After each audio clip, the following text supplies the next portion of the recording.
السلام عليكم ورحمة الله وبركاته. الحمد لله والصلاة والسلام على أشرف المرسلين وعلى آله وصحبه أجمعين أما بعد.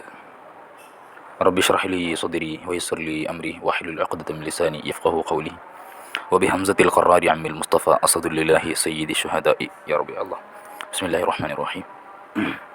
إن شاء الله നമ്മൾ കഴിഞ്ഞ ക്ലാസ്സിൽ നൂഹ് നബി അലൈഹി സ്വലാം നബി സല്ലല്ലാഹു അലൈഹി വസല്ലം തങ്ങളെ കൊണ്ട് സഹായം തേടിയ ആ സംഭവം നമ്മൾ വിവരിച്ചു.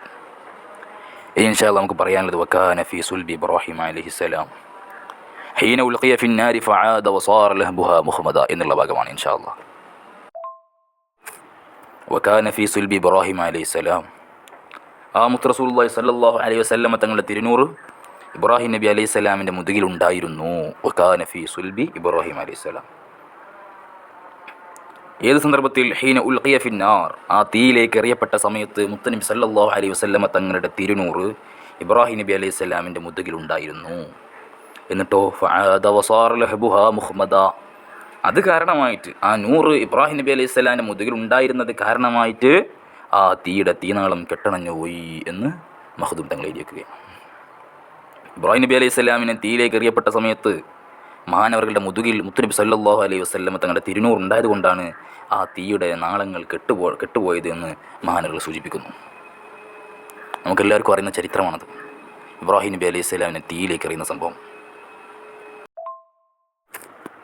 മഹാനായ ഇബ്രാഹിം നബി അലൈഹി സ്വലാം തൻ്റെ ദഅവാ പ്രവർത്തനങ്ങൾ വ്യാപിപ്പിച്ച സമയത്ത് ശത്രുക്കളെല്ലാവരും കൂടി പ്ലാനിട്ട് ഇബ്രാഹിം നബി അലൈഹി സ്വലാമിനെ വധിക്കാൻ ശ്രമിക്കുകയാണ്.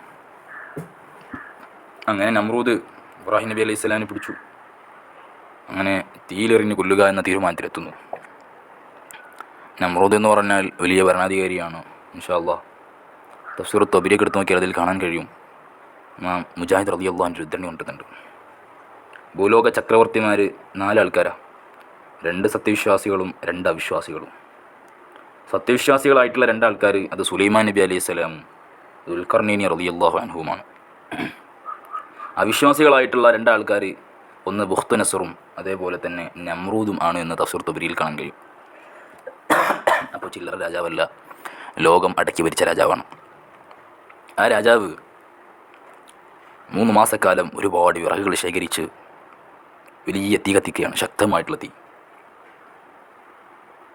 തീയെന്ന് പറഞ്ഞാൽ ഇതുവരെ ആരും കാണാത്ത അത്രയും വലിയ തീ കത്തിക്കുകയാണ്. അയൽ നാടുകളിൽ 100 കണക്കിന് മൈലുകൾക്കപ്പുറം വരെ ഈ തീയുടെ ചൂടെത്തിയിട്ടുണ്ടായിരുന്നു എന്ന് ചില തഫ്സീറുകളിലൊക്കെ കാണാൻ കഴിയും. ആ തീ കുണ്ടാരത്തിലേക്കാണ് മഹാനായ ഇബ്രാഹിം നബി അലൈഹി സ്വലാമിനെ എറിയുന്നത്. മുത്തുനബി സല്ലല്ലാഹു അലൈഹി വസല്ലമ തങ്ങളുടെ നൂറിൻ്റെ ബർക്കത്ത് കൊണ്ട് ആ സമയത്ത് തീ തണുപ്പും രക്ഷയുമായി മാറി എന്നതാണ്. അതാണ് നൂറിൻ്റെ ബർക്കത്ത്. 7 ദിവസം ഇബ്രാഹിം നബി അലൈഹി സ്വലാം ആ തീയിൽ കഴിഞ്ഞിട്ടും ഒരു രോമത്തിന് പോലും ഒരു പൊള്ളലേറ്റിട്ടില്ല. മഹാനവറുകൾ നല്ല രീതിയിൽ ഒരു രോമത്തിന് പോലും പോറലേൽക്കാത്ത രീതിയിൽ പുറത്തേക്ക് വരികയാണ്. മുത്ത് റസൂലുള്ളാഹി സ്വല്ലല്ലാഹു അലൈഹി വസല്ലം തിരുനൂറ് മഹാനവറുകളുടെ മുതുകിൽ ഉണ്ടായത് കൊണ്ടാണ് അങ്ങനെ സംഭവിച്ചത് എന്നാണ് ഇവിടെ മഹാനായ സൈനുദ്ദീൻ മഖ്ദൂം തങ്ങൾ പറയുന്നത്. അപ്പോൾ ആ നൂറിൻ്റെ ബർക്കത്ത് എത്രയാണ്? അല്ലാഹു തആല നൂറിൻ്റെ ബർക്കത്ത് കൊണ്ട് നമ്മളൊക്കെ കാത്തിരക്ഷിക്കുമാറാകട്ടെ.